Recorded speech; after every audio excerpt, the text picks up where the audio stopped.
저는 청년들을 참 아끼고 사랑합니다. 안 믿을지 모르겠지만 안 믿는 것 같아요. 그래서 안 되겠다, 좀 더 잘 보여야 되겠다 싶은 생각을 하기도 합니다. 청년들하고 이야기를 나누고 청년들이 이 예배를, 삼부 예배를 너무나 사랑하고 있다라는 이야기를 듣고 어떻게 힘이 될까. 사실 제 마음속에 목적은 여러분의 신앙을 도와주는 것밖에 없죠. 교회에서 세상 얘기할 건 없고, 저는 하나님 얘기밖에 할 줄 모르는 사람이라 어떻게 하나님하고 친하게 해줄까, 어떻게 하나님을 더 알려줄까, 어떻게 하나님이 삶의 힘이 되게 인도해 줄까, 그런 큰 꿈을 저는 가지고 있습니다. 또 한 가지 감사한 사실은 삼부 예배에 청년들을 사랑하는 사람이 이렇게 많네요. 여러분 뒤를 한번 보세요. 네. 여러분을 사랑하고 여러분을 위해 기도하고 우리 함께 기쁨으로 하나님을 예배하는 그런 이 자리, 이 모임인 줄로 믿습니다. 특별히 요한계시록 말씀을 선택한 이유는 요한계시록이 무서운 책, 이해하기 어려운 책 같아 보이지만 사실은 소위 한국 교회가 이야기하는 기독교적인 말들, 신앙생활의 가르침들, 야, 교회는 이렇게, 신앙생활 이렇게 하는 거야, 그런 이야기들이 요한계시록에 전부 담겨 있기 때문에 요한계시록을 한번 처음부터 끝까지 좀 나누면 좋겠다라는 그런 생각과 기도를 했습니다. 요한계시록을 쭉 나눠보면 이래서 신앙생활을 이렇게 하라는 거구나, 신앙생활을 이래서 이렇게 말하는 거구나 라는 것을 여러분이 이해를 하게 될 것입니다. 요한계시록만 잘 알아도 여러분의 신앙이 한결 가볍고 또 힘을 얻는 그런 신앙생활이 될 줄로 믿습니다. 많은 사람들이 요한계시록을 꺼려하는 이유는 이게 신비한 책 같아 보이기 때문이죠. 당연히 신비한 단어들이 굉장히 많이 나오거든요. 용도 나오고 또 음료도 나오고 또 이상한 상징들도 많이 나오고 또 낯선 세계가 펼쳐지기 때문입니다. 그런데 요한계시록은 절대로 그렇게 읽는 책이 아닙니다. 실제로 요한계시록에 담겨있는 그 말씀들이 3분의 2는 구약 성경을 그대로 옮긴 거예요.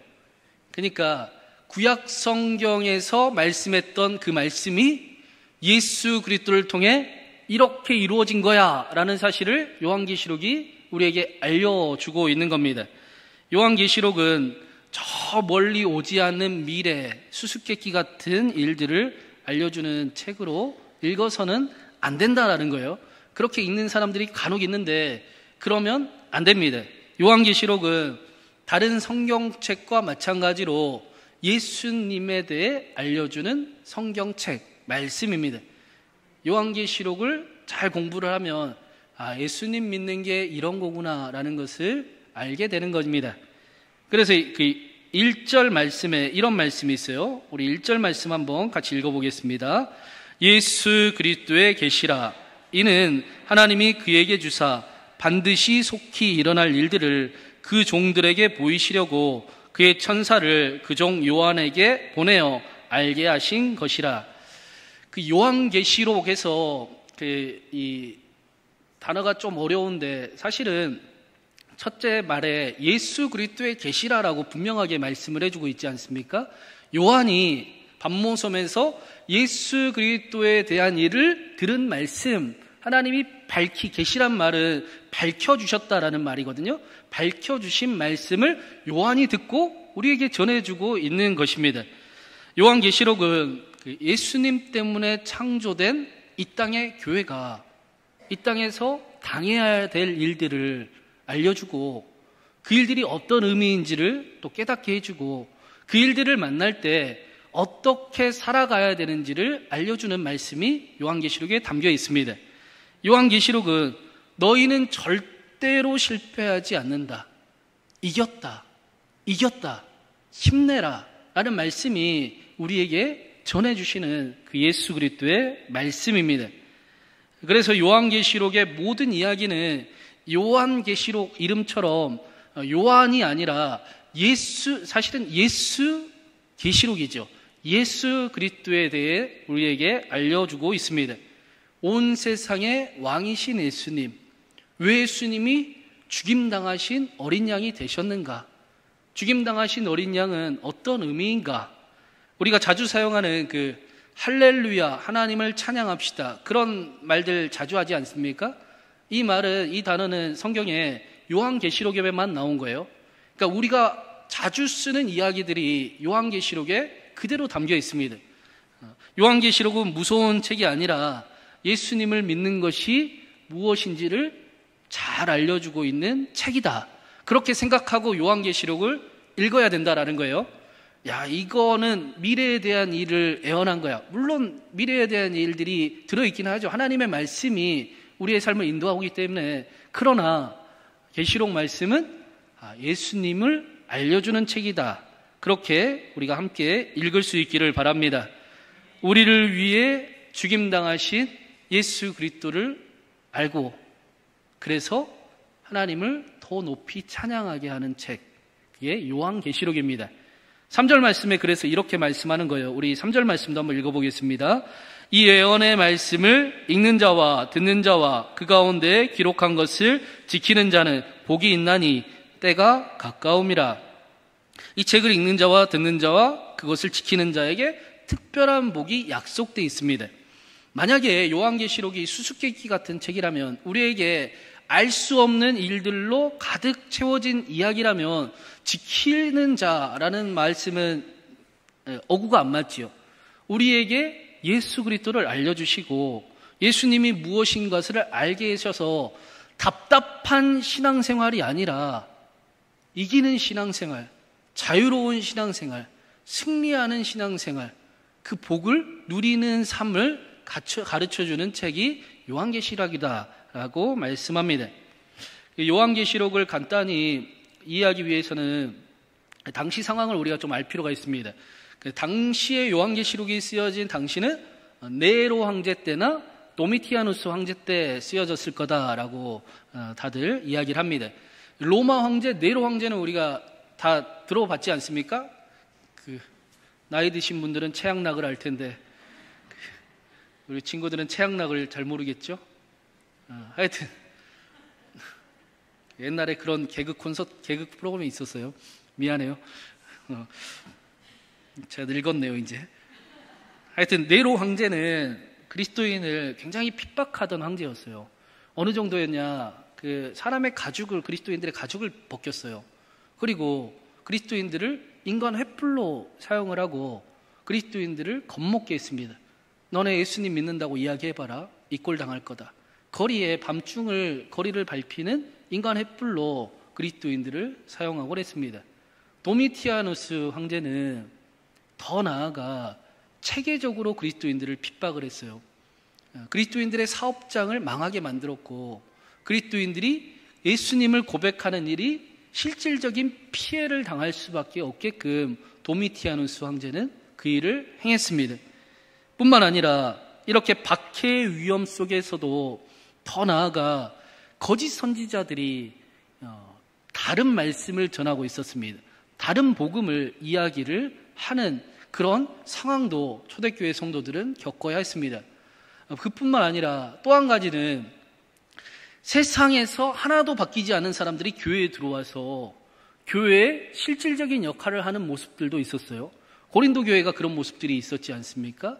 교회 안에 도덕적으로 전혀 정리되지 않는 이방인들의 그 타락한 문화를 교회 안에 그대로 끌고 들어와서 야, 뭘 그렇게까지 믿냐, 이렇게 편하게 믿어 하는 그런 도덕적인 해이함의 유혹도 교회 안에 이 요한계시록을 읽는 수신자들에게 당하고 있는 상황이었습니다.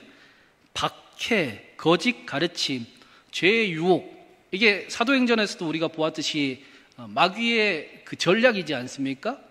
존 스토트 목사님은 마귀를 두려워할 필요가 없다. 마귀는 우리를 항상 똑같은 방법으로 어려움을 주거나 거짓 가르침을 우리에게 심어주거나 아니면 도덕적인 유혹으로 우리를 흔들거나 세계 아니면 마귀는 할 게 없다. 그러니까 겁내지 마라 라고 이야기할 정도로 마귀의 그 시험은 똑같은 모습으로 나타납니다.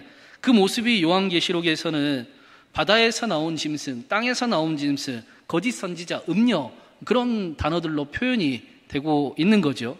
그런데 이러한 가르침, 이러한 상황, 이러한 환경 속에서도 요한계시록의 결론이 무엇이냐? 그런데 예수 그리스도가 이미 이기셨다.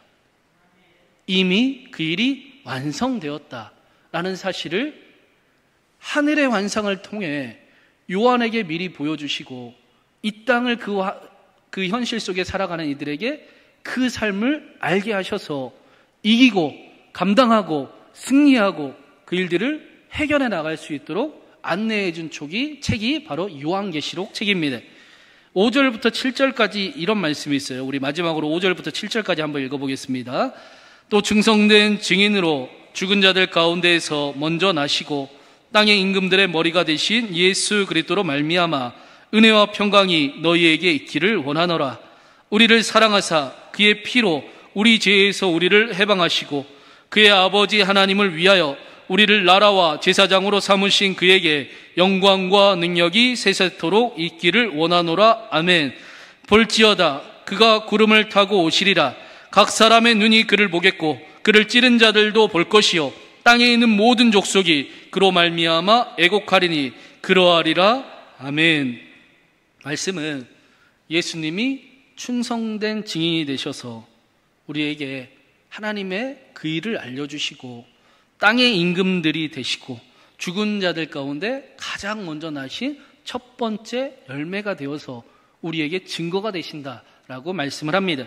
그분이 우리를 사랑하셔서 그분의 피로 우리의 죄를 해방해 주셨습니다. 그뿐만 아니라 우리를 하나님의 나라와 또 하나님의 제사장으로 우리를 삼으셨습니다. 우리를 통해 영광 받기를 원하십니다. 그리고 마지막 날에는 우리에게 그분을 눈으로 보게 하실 것입니다. 이 일이 요한계시록을 통해 우리에게 보여질 내용입니다.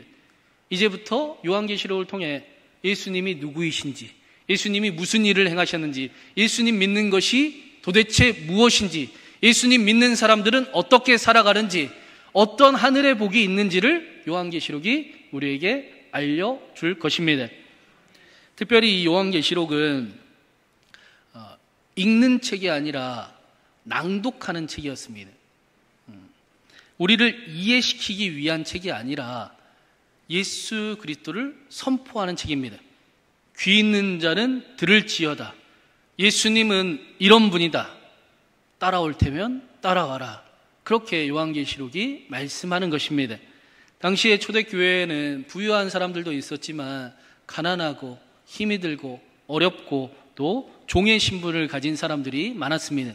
그래서 교회는 일하러 가기 전에 이른 새벽에 모이거나 일을 다 끝난 다음에 해가 질 무렵에 그때 모여서 이 말씀을 들었습니다.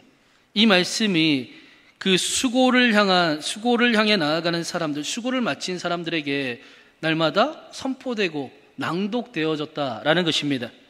예수 그리스도의 계시라. 하나님께서 우리에게 그리스도를 보내주셨습니다. 그분이 우리의 왕이 되십니다. 그분이 이 땅의 왕이 되십니다. 그분이 우리를 위해 피를 흘리셨고 우리의 죄를 용서하여 주셨습니다. 그뿐만 아니라 우리는 하나님의 제사장의 신분이 되었고 하나님 나라에 거하는 사람이 되었으며 하나님은 우리를 통해 그 일을 오늘도 이루실 것입니다.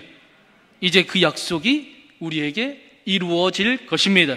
우리의 눈으로 예수 그리스도를 보게 될 것입니다.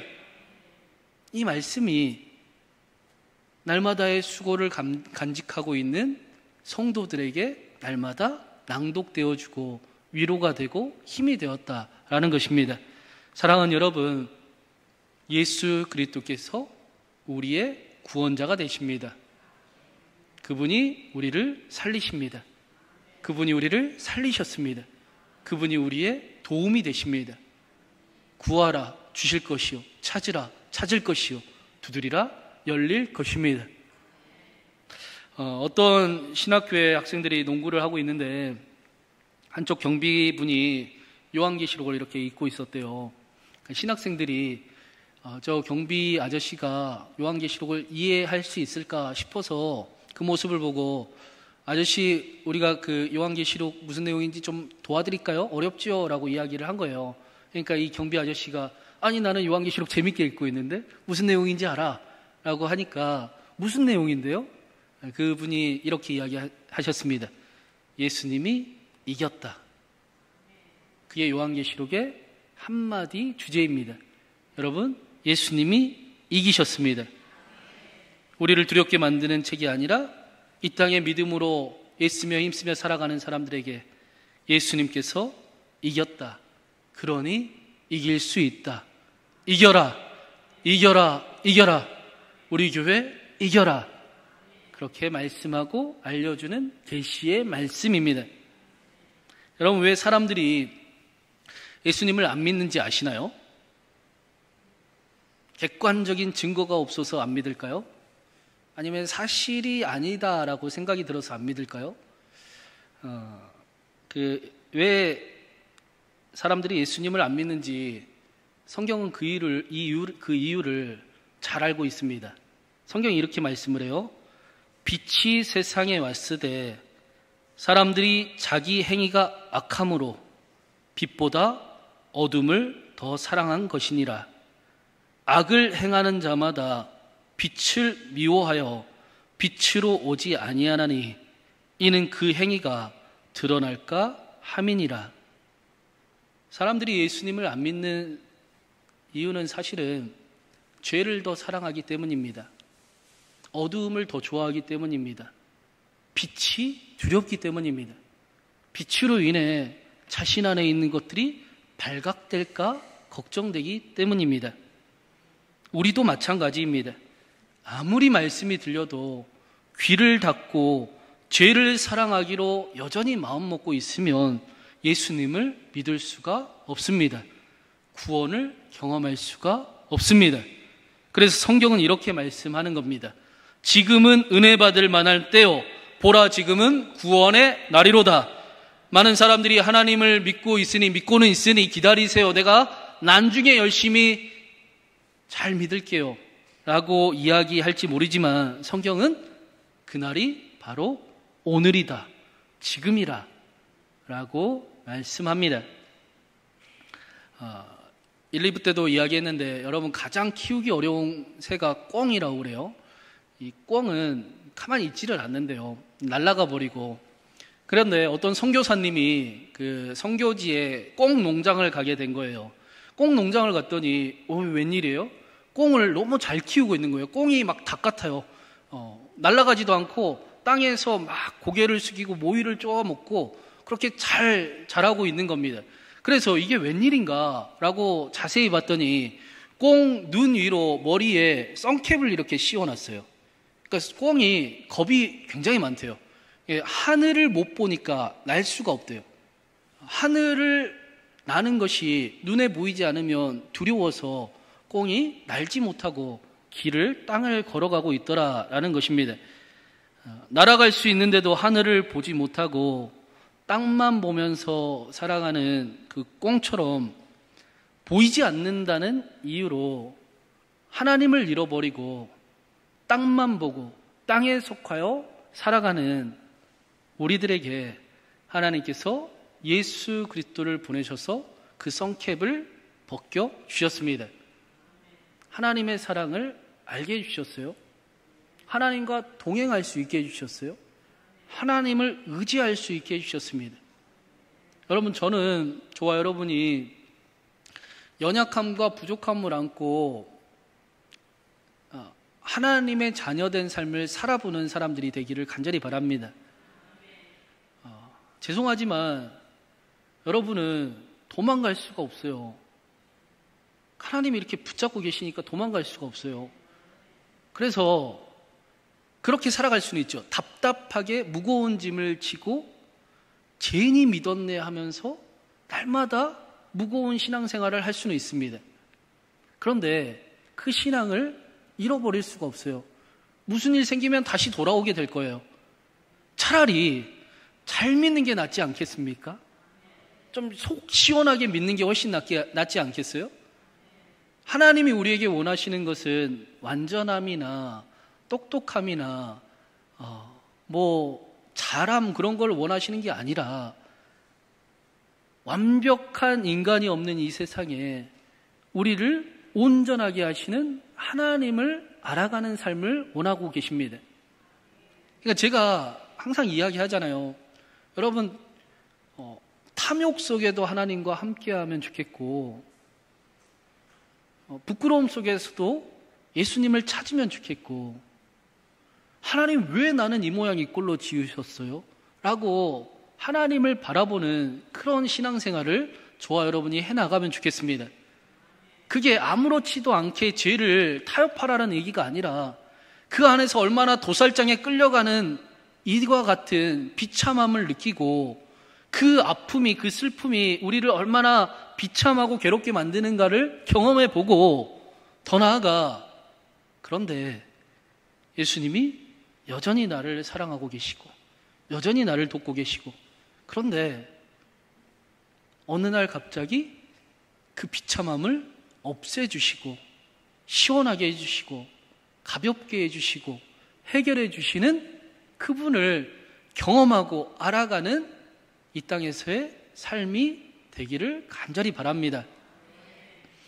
도망치지 마세요. 부끄러워할 필요도 없습니다.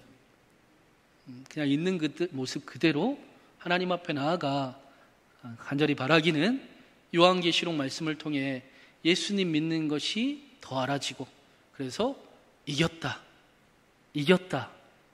우리 교회 이겼다.